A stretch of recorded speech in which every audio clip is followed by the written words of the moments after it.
Barrister Shahriar Kabir তিনি একটি post করেছেন যে it's time to say goodbye to NCP, all the best.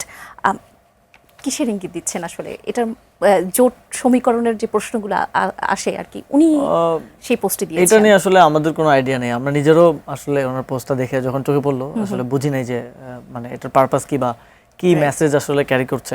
কারণ শাহরিয়ার কবির ভাই আমার জানার মতে উনি জামাতেরও দলীয় কোনো ক্যাপাসিটিতে বা কোনো দলীয় দায়িত্বে নাই, আমাদের এনসিপিরও দলীয় কোনো ক্যাপাসিটিতে বা কোনোভাবে আমাদের সাথে ওইভাবে নাই। তো উনি কাকে গুড বাই দিচ্ছেন, কেন গুড বাই দিচ্ছেন, এনসিপি কি, বা এই মেসেজটা আসলে ক্লিয়ার না আমাদের কাছে।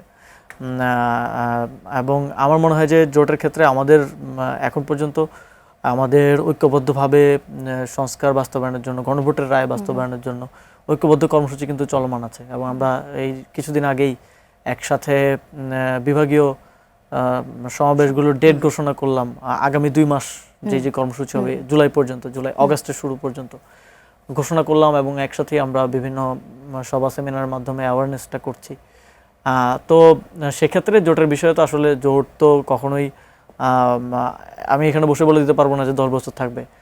এটা কালকেও না থাকতে পারে, আবার 20 বছর পর্যন্ত থাকতে পারে। এটা আসলে ডিপেন্ড করে রাজনৈতিক বাস্তবতার উপরে এবং আমাদের সিদ্ধান্তের উপর। তবে এনসিপি সবসময় এই জিনিসটা ধারণ করে এবং তারা এটা মনে করে যে এনসিপির যে একটা স্বতন্ত্র রাজনৈতিক পরিচয় এবং স্বতন্ত্র রাজনৈতিক চিন্তা ভাবনা এবং চরিত্র আছে, এটা সবসময় আমরা আনহার্মড রাখতে চাই এবং এটা সবসময় আমরা আপহোল্ড করতে চাই। আপনি যদি এনসিপির কর্মসূচি দেখেন, বক্তব্য দেখেন, এনসিপির বিভিন্ন রাজনৈতিক ঐতিহাসিক বিষয়ে সংসদের বাইরে অবস্থান দেখেন, সেটা আমরা কারোর সাথে আসলে বিলীন হয়ে যায়নি, হারিয়ে যায়নি। সেখানে আমরা আমাদের স্বাতন্ত্র্য ধরে রাখছি।